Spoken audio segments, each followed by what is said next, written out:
When I first started, I was doing both GrubHub and DoorDash, but gave up GrubHub since they were trying to get me to go across the span of the Metroplex, compared to DoorDash, keeping me in one general area. Unfortunately, GrubHub is known for doing this now.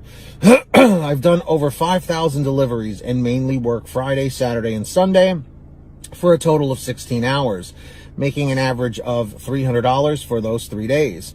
Again, from the beginning, was working a couple of hours during the week plus weekends and barely making $200 a week in my home city proper. It was this past holiday season when I tried only dashing in downtown Dallas area, weekends only, made some serious money. This is where I dash at now, averaging 150 miles.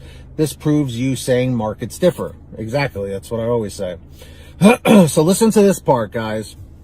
I've been watching your videos now for about a month. I take your videos with a grain of salt, since a lot of the things you talk about I don't see a problem with here in the Dallas area. Maybe I don't see problems because of the saturation of popular restaurants in a 10-mile radius, and I always sit right in the middle while waiting on orders. Here's a list of what I've noticed. So for those of you guys who can't relate to a lot of the content I put out, this is the reason why. If your market is busy, you're not going to be running into as many issues, or different issues, I should say, than other people. So always keep that in mind. Every market is different. So I'm glad Tony brought that up.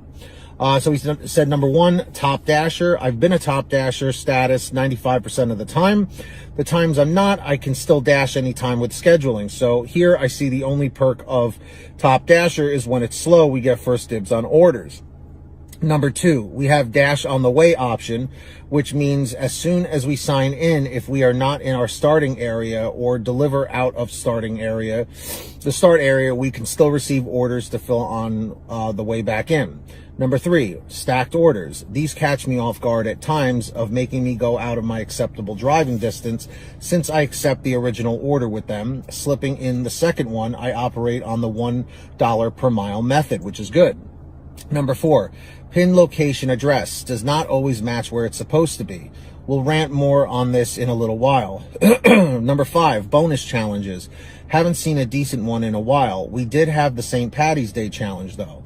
Number six, safe deliveries. Still wish don't feel safe choice was an option for declining. Part of town don't mind delivering during daylight, but night comes total different story. And I've heard about that. Number seven, I am against collecting cash orders. So am I.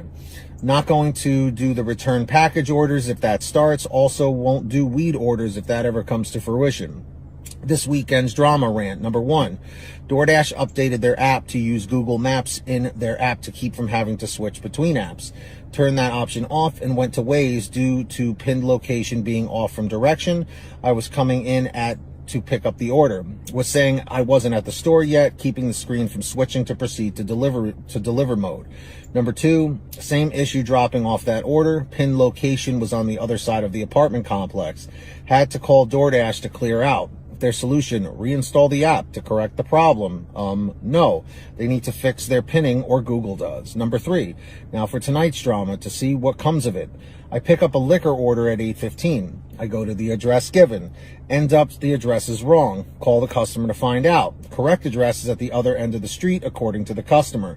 For original address, couldn't see the number on the house or curb, and street was dark. Got out of my car to see the description of the car in the driveway to text and see if I was at the correct house.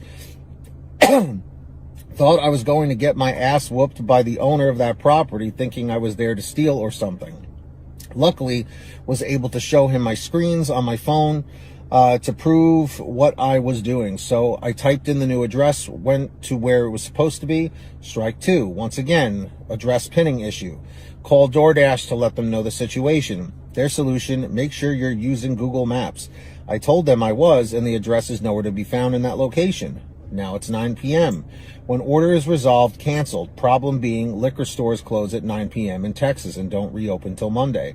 No way to return to prove from my end that the customer didn't get their order.